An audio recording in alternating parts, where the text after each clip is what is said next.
Did Iran just flip a switch and bring the internet back to life after months of silence? Or is something far more complex at play? It's a question that echoes across the geopolitical landscape, and today, we're breaking down exactly what this momentous decision means for Iran and the world. Before we continue, if you want to stay on top of everything happening in U.S. politics, hit that subscribe button right now and leave a like. It really helps this channel grow.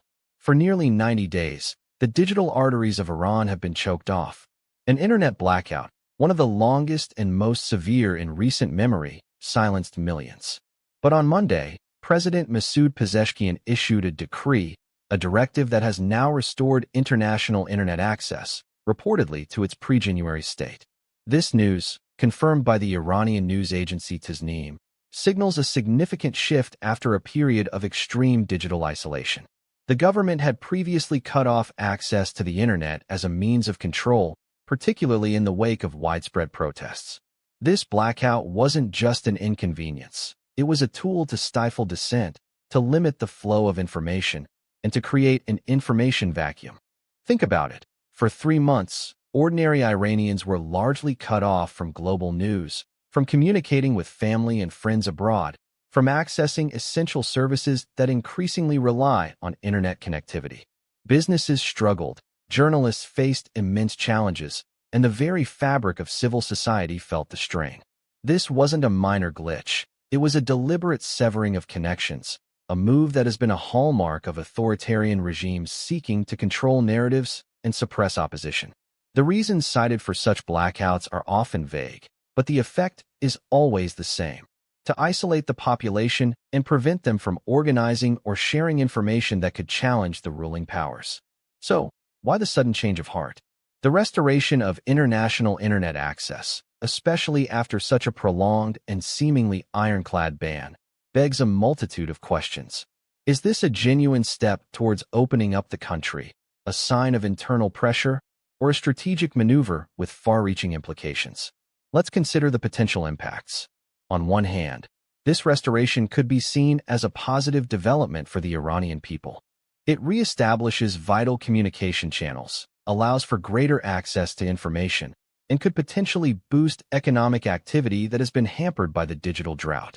For families separated by borders, it means a chance to reconnect. For businesses, it's a lifeline. For activists and those seeking to hold their government accountable, it's a renewed opportunity to share their stories and organize. The return of the internet can empower citizens and offer a window into the realities on the ground, potentially leading to increased international awareness and engagement. However, we must also consider the complexities and potential downsides. Why now? What pressures was the government under? Was it internal dissent, economic stagnation, or international pressure that finally forced this decision? It's also possible that the government believes it has weathered the storm, that the immediate threat of protests has subsided, and that restoring some level of access is now a calculated risk they are willing to take. The timing could also be linked to upcoming political events or international engagements where a more connected Iran might be seen as more approachable. Furthermore, we need to understand how this access is being restored. Is it a complete, unfettered return to pre-blackout conditions, or are there still significant restrictions and surveillance in place? Governments that employ such drastic measures rarely relinquish control entirely. There's a very real possibility that while international access is back, domestic internet usage might still be heavily monitored and filtered.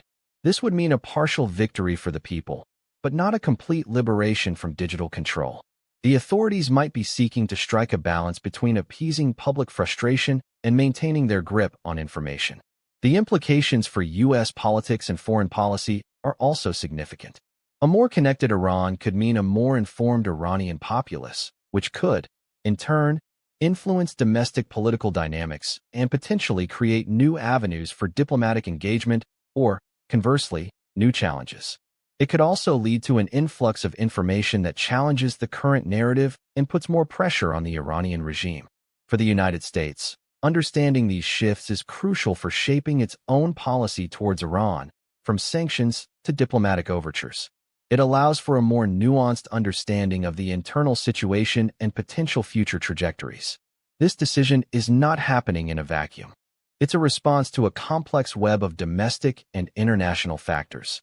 The long-term consequences will depend on the true nature of this restored access, the government's future intentions, and the reaction of the Iranian people and the international community.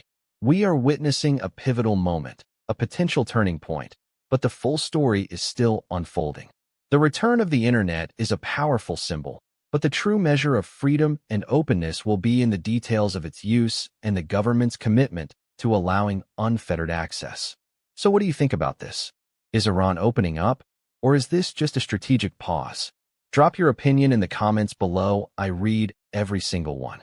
This is a developing story with significant geopolitical ramifications.